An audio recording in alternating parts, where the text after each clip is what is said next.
आदाब, मुंसिफ टीवी में आपका इस्तकबाल है। पंजाब, हरियाणा और राजधानी दिल्ली की खबरों के साथ मैं हूं माहिरा गौहर। देखेंगे तमाम बड़ी खबरें। आगाज करेंगे हेडलाइंस के साथ। सुर्खियों को पेश करने में ताउन किया है डॉक्टर ऑर्थो ऑयल के साथ साथ डॉक्टर ऑर्थो कैप्सूल्स साथ लेना ना भूलें। केंद्र सरकार का बड़ा फेरबदल, दिल्ली के एलजी बदले गए। तरनजीत सिंह संधू को मिली जिम्मेदारी, वीके सक्सेना भेजे गए लद्दाख।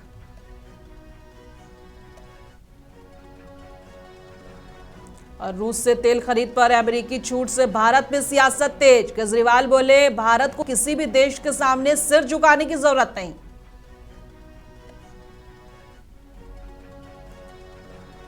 सेमीफाइनल में भारत की जीत पर सचिन तेंदुलकर ने जताई खुशी। बोले, नॉकआउट मैच में यही इरादा जरूरी।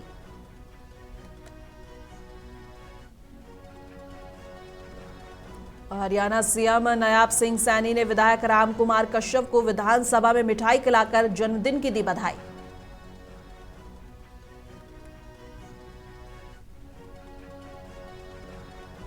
चंडीगढ़ में कांग्रेस का जोरदार प्रदर्शन, कानून व्यवस्था और बजट को लेकर सरकार पर साधा निशाना।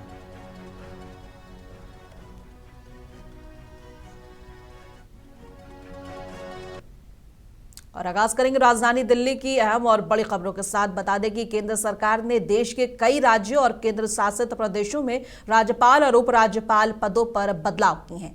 बड़े स्तर पर प्रशासनिक फेरबदल करते हुए दिल्ली के उपराज्यपाल विनय कुमार सक्सेना को लद्दाख के नए एलजी नियुक्त किए गए हैं और राष्ट्रपति ने उनकी ये नियुक्ति स्वीकार कर ली है। उनकी जगह तरनजीत सिंह संधू को दिल्ली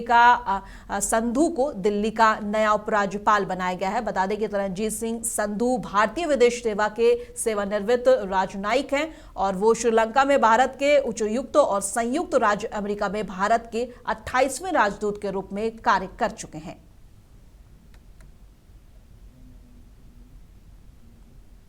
और ईरान इजराइल युद्ध के दौरान अमेरिका ने भारत को 30 दिन के लिए रशिया से तेल खरीदने की इजाजत दे दी है। अमेरिका के इस आदेश पर भारत में राजनीतिक गरमा गई है। तमाम विपक्षी नेता एनडीए सरकार पर इस बयान को लेकर हमला बोल रहे हैं। इसी कतार में केजरीवाल ने भी एक्स पर पोस्ट करते हुए सवाल पूछा। उन्होंने कहा कि भारत को रशिया से तेल खरीदने की इजाजत देने वाला अमेरिका कौन होता है और भारत को अमेरिका से इजाजत की जरूरत क्यों पड़ी। उन्होंने आरोप लगाया है कि पिछले कुछ महीनों में सरकार हर कदम पर अमेरिका के राष्ट्रपति डोनाल्ड ट्रंप के सामने झुकती नजर आई है। और राहुल गांधी और केजरीवाल ने कहा है कि भारत 140 करोड़ लोगों का मजबूत देश है और उसे किसी भी देश के सामने सिर झुकाने की जरूरत नहीं है। उन्होंने सरकार से साफ रुख अपनाने की मांग की है। पंजाब के राज्यपाल गुलाब चंद्र कटारिया ने बजट सत्र के पहले दिन विधानसभा को संबोधित किया। उन्होंने कहा कि प्रोटोकॉल के तहत उन्होंने अपना भाषण दिया और कोशिश की कि सभी सदस्य उसे ध्यान से सुने। और राज्यपाल ने यह भी कहा है कि आलोचना का स्वागत है, लेकिन वो सदन के अंदर होनी चाहिए। और उन्होंने दोहराया कि जो मुद्दे विधानसभा के फ्लोर पर उठाए जाते हैं और रिकॉर्ड में आते हैं, उनकी अहमियत ज्यादा होती है। भारत की एक संवैधानिक व्यवस्था है कि किसी भी राज्य का जो बजट सत्र होता है उसमें राज्यपाल का अभिभाषण होता है। राज्यपाल का अभिभाषण का मतलब यह है कि सरकार ने आप बोलते राज्यपाल के अभिभाषण का जो कंटेंट होता है, सरकार ने पिछले साल में क्या क्या उपलब्धियां हासिल की है उसका वर्णन होता है और भविष्य में क्या होगा इसका छोटा सा दिग्दर्शन होता है। एग्जैक्ट तो सारा बजट में आएगा, लेकिन उससे एक लाइन मिलती है कि भविष्य में सरकार की अगले साल की योजनाएं क्या है।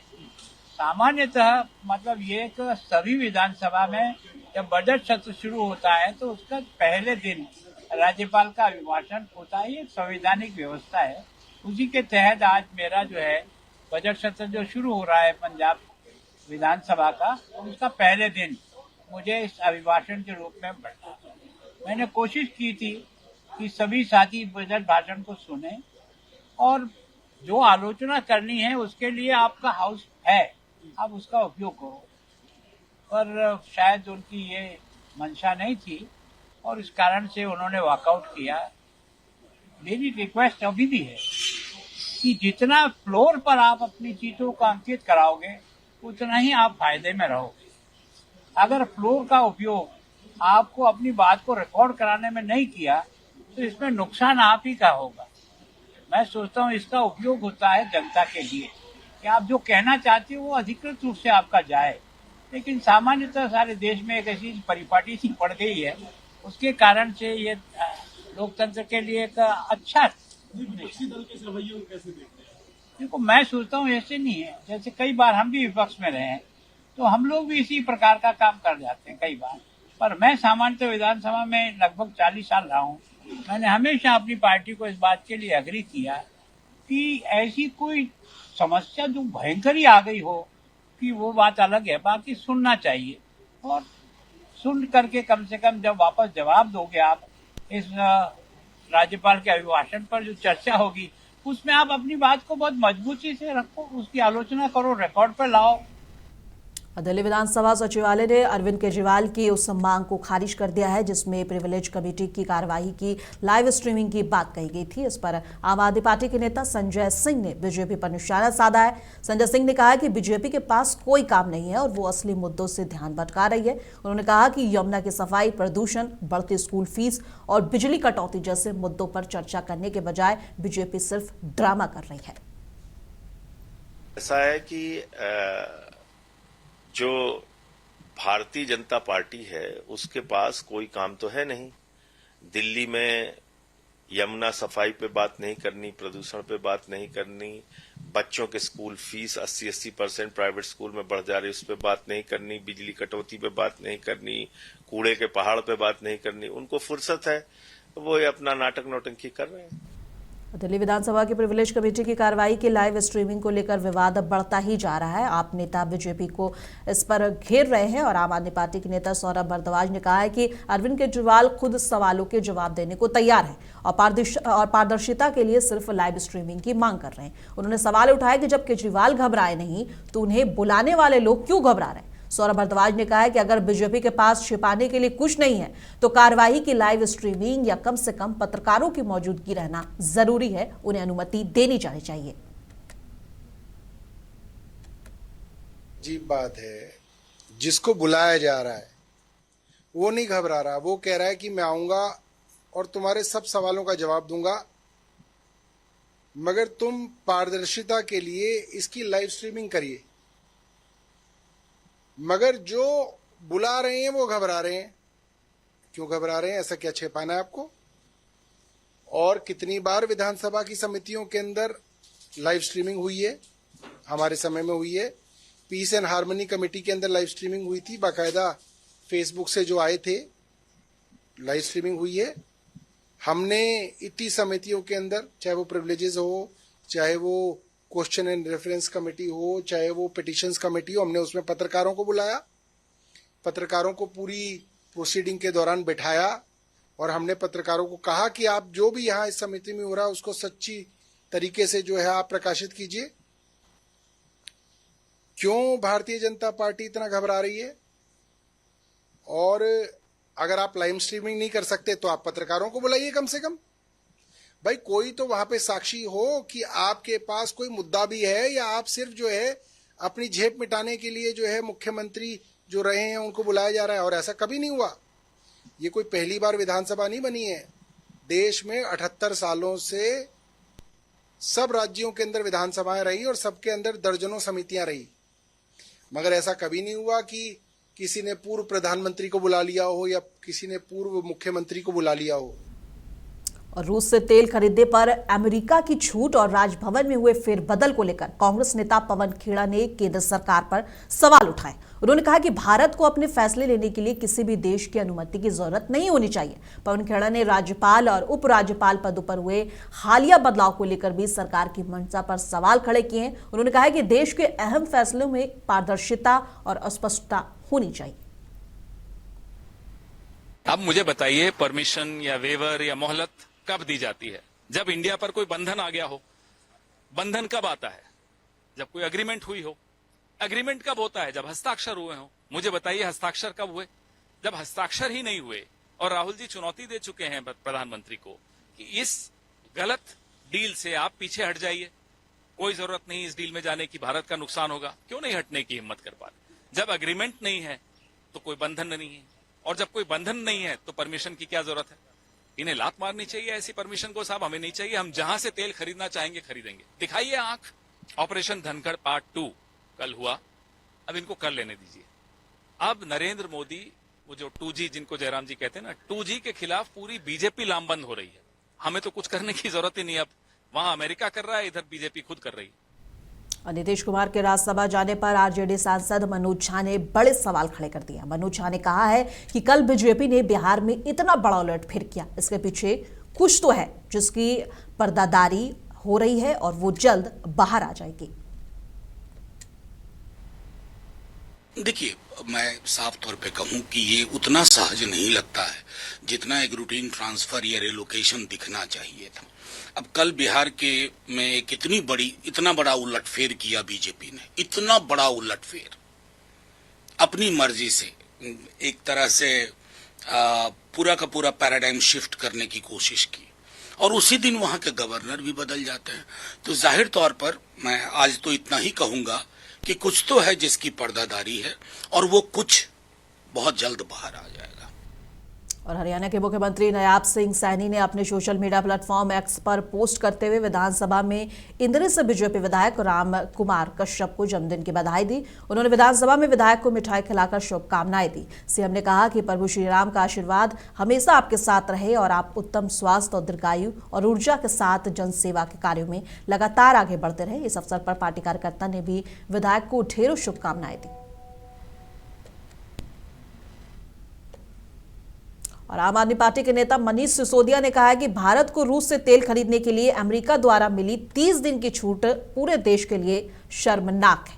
उन्होंने आरोप लगाया कि अमेरिका अब भारत के लिए तय कर रहा है कि कितने दिन तेल खरीदा जा सकता है, किससे खरीदा जा सकता है और किससे नहीं। सिसोदिया ने पीएम नरेंद्र मोदी और विदेश मंत्री की चुप्पी पर सवाल उठाया और कहा कि देशवासियों का दिल भारी है क्योंकि कोई स्पष्ट जवाब नहीं दिया गया। उन्होंने पूछा कि आखिर ऐसा क्यों हो रहा है और भारत की स्वतंत्र निर्णय क्षमता पर सवाल उठाया है।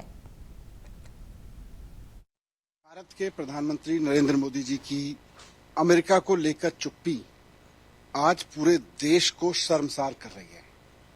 एक एक भारतीय का दिल, एक एक भारतीय का सर शर्म से झुका हुआ है कि अमेरिका खुलेआम दुनिया के सामने बोल रहा है कि हमने अब भारत को गुलाम बना लिया है। हम तय कर रहे हैं कि भारत कब तेल खरीदेगा, किससे खरीदेगा, कितने दिन खरीदेगा, किससे नहीं खरीदेगा।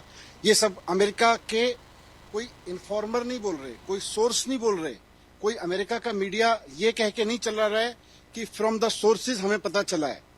अमेरिका के वित्त मंत्री बोल रहे हैं, अमेरिका के प्रेसिडेंट बोलते हैं दुनिया के सामने, और भारत के प्रधानमंत्री, भारत के विदेश मंत्री जवाब तक नहीं दे रहे हैं। भारत के विदेश मंत्री, भारत के प्रधानमंत्री ये तक नहीं कह रहे हैं कि अमेरिका झूठ बोल रहा है, अमेरिका की सरकार झूठ बोल रही है। क्यों ऐसा हो रहा है? आज अमेरिका के वित्त मंत्री ने ट्वीट करके कहा कि हम भारत को 30 दिन की इजाजत दे रहे हैं। 80 साल पहले भगत सिंह जी से लेके गांधी जी तक कितने लोगों ने कुर्बानी दे के इस देश को आजाद कराया था। इसलिए नहीं कराया था कि मोदी जी अपने किसी पर्सनल कारण से या अपने जो भी उनको समझ में आता है उस कारण से भारत को अमेरिका के हाथों बेच देंगे। मैं दिल से दुआ करता हूं कि अमेरिका जो कुछ कह रहा है वो गलत है। मैं खुश होऊंगा कि अगर भारत के प्रधानमंत्री खड़े होकर कहें कि अमेरिका बकवास कर रहा है, अमेरिकी राष्ट्रपति, अमेरिकी वित्त मंत्री झूठ बोल रहे हैं, बकवास कर रहे हैं, हम अमेरिका की डिक्टेशंस पे नहीं चल रहे हैं। लेकिन अगर ये सच है तो भारत की गुलामी की शुरुआत नरेंद्र मोदी जी के काल में हो गई है, और ये बहुत अनफॉर्चुनेट है हम सब भारतीयों के लिए। हमें शर्म आती है इस बात। और चंडीगढ़ में पंजाब के मंत्री हरभजन सिंह ने कहा कि हमने पीडब्ल्यूडी में बहुत अच्छा काम किया है, अब हम और सड़कें बना रहे हैं, कुछ नहीं और कुछ मरम्मत का काम चल रहा है। उन्होंने आगे कहा कि हम 30 जून तक वो काम पूरा कर लेंगे और रोज इसकी समीक्षा कर रहे हैं। ये 4 महीने पीडब्ल्यूडी के लिए बहुत ज़रूरी है क्योंकि इस दौरान मौसम अच्छा रहता है और इन 4 महीनों में पीडब्ल्यूडी में बहुत कुछ हो रहा है। मुख्यमंत्री खुद सड़कों का दौरा करके निरीक्षण करते हैं और हमारे अधिकार क्वालिटी कंट्रोल के निरीक्षण भी करते हैं और थर्ड पार्टी ऑडिट भी किए जाते हैं। 5 साल तक जो भी रोड बनेगी उसकी सीधी जिम्मेदारी कॉन्ट्रैक्टर की होगी, ये उन्होंने दोहराया। लास्ट 4 इयर्स में हमने PWD में काफ़ी अच्छे काम किए हैं, रोड्स बिल्डिंग के भी, रोड्स के भी और बिल्डिंग्स के भी और ब्रिजेस के भी। तो अब हम 45,000 किलोमीटर रोड्स और नई बनाने जा रहे हैं, जिसमें कुछ नई है और कुछ रिपेयर है, इसकी वाइडनिंग है। तो वो हमने टीचा मिथा हुआ है कि हम 30 जून तक वो काम कंप्लीट करेंगे।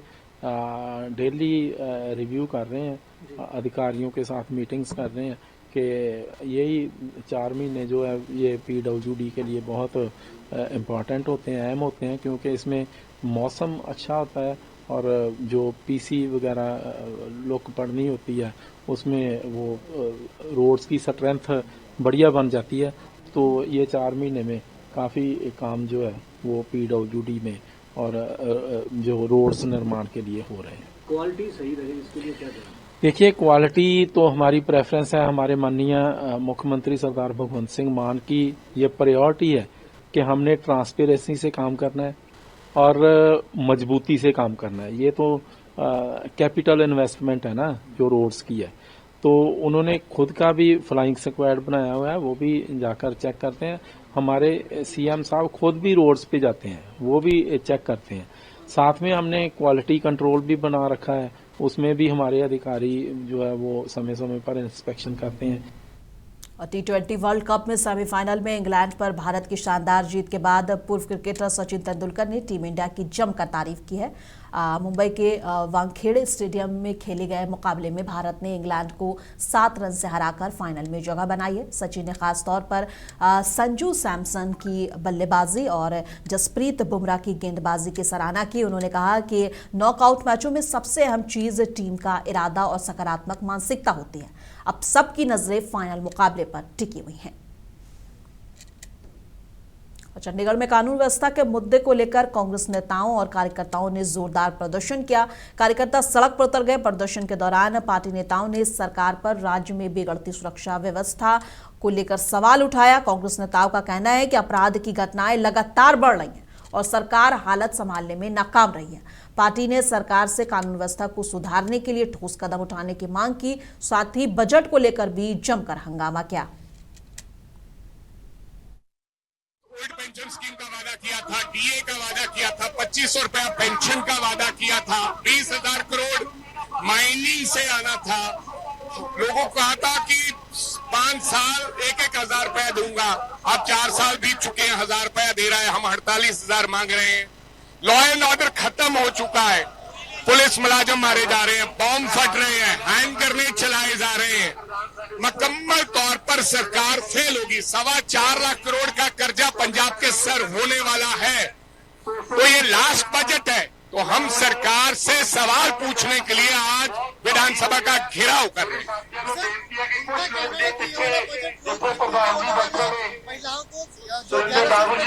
भाई उसका 1100 नहीं चाहिए, 48,000 चाहिए। अब 1100 का क्या फायदा है? और 18 साल के ऊपर वाली हर औरत को चाहिए, लेकिन चाहिए 48,000 बकाया, ना कि 1,000 रुपया।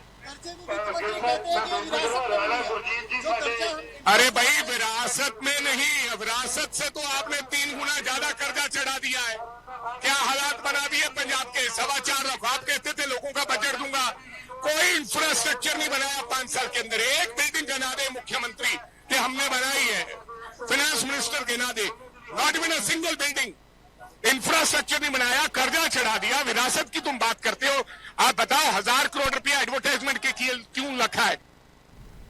भासीघर के मुद्दे पर विधानसभा की विशेष अधिकार समिति के नोटिस का जवाब देने आज आम आदमी की पार्टी राष्ट्रीय संयोजक अरविंद केजरीवाल की बुलाए जाने पर आम आदमी पार्टी की वरिष्ठ नेता आतिशी ने विशेष अधिकार समिति के समक्ष अरविंद केजरीवाल की सुनवाई की लाइव स्ट्रीमिंग करने की मांग की है। और उन्होंने कहा कि बीजेपी का ध्यान प्रदूषण, टूटी सड़कों, कूड़े के ढेर जैसे गंभीर मुद्दों को हल करने के बजाय सिर्फ अरविंद केजरीवाल को निशाना बनाने पर है। आज दिल्ली विधानसभा में अरविंद केजरीवाल जी को फांसी घर के मुद्दे पे बुलाया है। मैं बीजेपी से पूछना चाहती हूं, क्या ये दिल्ली का आज का सबसे बड़ा मुद्दा है? मुबारकपुर डबास में महीनों से घुटनों सीवर का पानी भरा हुआ है। दिल्ली विधानसभा को उसकी चिंता नहीं है। आज दिल्ली के अलग अलग हिस्सों में गंदा पानी आ रहा है, बीजेपी को उसकी चिंता नहीं है। प्राइवेट स्कूल की फीस बढ़ रही है, उसकी चिंता नहीं है। गोविंदपुरी, कालकाजी, साकेत में कूड़े के ढेर पड़े हुए हैं, उसकी चिंता नहीं है। उनको बस एक काम है, अरविंद केजरीवाल को सुबह गाली दो, दोपहर को गाली दो, शाम को गाली दो। और आज बीजेपी की सरकार का ये हाल हो गया है, दिल्ली उनसे चल नहीं रही है। उनका ये हाल है, सरकार ऐसे चला रहे हैं जैसे बंदर के हाथ में उस्तरा दे दिया हो। इसीलिए अरविंद केजरीवाल से इतना डरते हैं।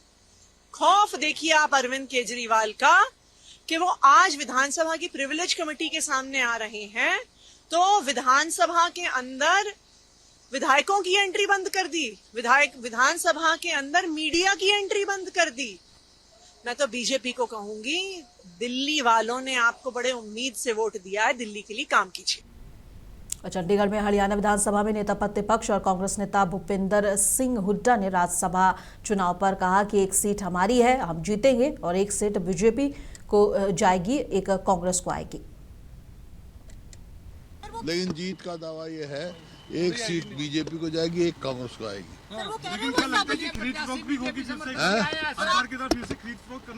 क्या? नहीं, कुछ नहीं हमारे साथ। वो हमारा उम्मीदवार तो पहले मांग चुका सबसे। और अजीत पवार प्लेन क्रैश की जांच पर पुणे में केंद्रीय मंत्री मुरलीधर मोहोल ने कहा है कि सभी जांच एजेंसियां अपने अपने तरीके से काम कर रही हैं, मैं उनके जांच के तरीके पर टिप्पणी नहीं कर सकता। एज आईकाउ के जो रूल्स है उसके मुताबिक ऐसी कोई भी घटना घटती है, एक्सीडेंट होता है, तो उसके 1 महीने के अंदर उसका पहला प्राथमिक जो अहवाल बोलते हैं उसको, वो पहला आना उसको कंपलसरी है। तो वो 1 महीने के अंदर ही अजीत दादा के जो प्लेन क्रैश हुआ उसका प्रीलिमिनरी रिपोर्ट है वो आया था। अभी उस पर डिटेल इंक्वायरी होगी, जांच होगी, उसके बाद अंतिम रिपोर्ट आ जाएगा। मुझे लगता है कि सभी जो जांच एजेंसीज है, जो इंक्वायरी हो रही है, तो अपनी अपनी तरह से वो काम कर रही है। मुझे लगता है कि उनका जो कहना है वो उनका, मैं उस पर कुछ कह नहीं सकता, लेकिन सभी अपनी जो जांच एजेंसी है वो अपनी अपनी तरफ से काम कर रही है। कितने लोग फंसे हुए? पश्चिम बंगाल के मुख्यमंत्री ममता बनर्जी एप्सलैंड मेट्रो चैनल पहुंची हैं और विधानसभा चुनाव से पहले वोटर लिस्ट में कटौती के खिलाफ धरना शुरू कर दिया है। बता दें कि मुख्यमंत्री ने कहा है कि नागरिकों के वोट का अधिकार सुरक्षित रहना चाहिए और कोई भी उन्हें मतदाता सूची से बाहर नहीं कर सकता। इस धरने के जरिए उन्होंने केंद्र और चुनाव आयोग से तत्काल कार्रवाई की मांग की है। साथ ही एसआईआर को हटाने की मांग को लेकर विरोध में कोलकाता में धरने पर बैठी मुख्यमंत्री ममता बनर्जी ने ऐलान किया है कि वे चुनाव आयोग द्वारा मृत घोषित किए गए मतदाताओं को मंच पर पेश करेंगे। और इसके साथ इस दौरान ममता बनर्जी के साथ भारी मात्रा में उनके कार्यकर्ता और नेता जो है वो भी साथ में मंच पर मौजूद रहे और सभी ने एसआईआर के खिलाफ जमकर विरोध प्रदर्शन किया। बता दें ममता बनर्जी ने जब से वेस्ट बंगाल में एसआईआर होने का ऐलान हुआ तब से लगातार बीजेपी के खिलाफ दिल्ली से लेकर बंगाल तक, सड़कों से लेकर बीजेपी ऑफिस के बाहर तक हर तरफ लगातार उन्होंने बीजेपी के खिलाफ मोर्चा खोल रखा है। और आप नेता अनुराग टांडा ने प्रेस कॉन्फ्रेंस करते हुए कहा है कि अमेरिका को यह तय करने की कोई आवश्यकता नहीं है कि भारत को तेल कहां से लेना है, देश अपने फैसले स्वतंत्र रूप से ले सकता है। अमेरिका कौन होता है भारत को परमिशन देने वाला? अमेरिका कैसे तय करेगा कि भारत को किससे तेल खरीदना है, किससे नहीं खरीदना है? मोदी जी ने ट्रंप और अमेरिका के सामने इस हद तक सरेंडर कर दिया है कि हम आज अमेरिका के गुलाम देश नजर आ रहे हैं। हर देशवासी को इसको लेकर परेशानी है, हर देशवासी का दिल दुखता है जब अमेरिका के राष्ट्रपति या अमेरिका का कोई पदाधिकारी इस तरीके से बात करता है। अमेरिका की हिम्मत कैसे हुई ये कहने की कि 30 दिन की उन्होंने इजाजत दे दी है भारत को रशिया से ऑयल खरीदने की। 140 करोड़ लोगों का देश है भारत। भारत अपने फैसले खुद करता है, भारत को अपने निर्णय खुद करने चाहिए। लेकिन हैरानी है इस बात को लेकर के कि प्रधानमंत्री मोदी अमेरिका के इस तरह के किसी भी बयान पर कोई प्रतिक्रिया तक नहीं देते हैं। अब पंजाब, हरियाणा और दिल्ली की खबरों में बस इतना ही। कल फिर मिलेंगे इसी वक्त। तब तक के लिए देश दुनिया की तमाम खबरों के लिए बने रहे मुंसिफ टीवी के साथ।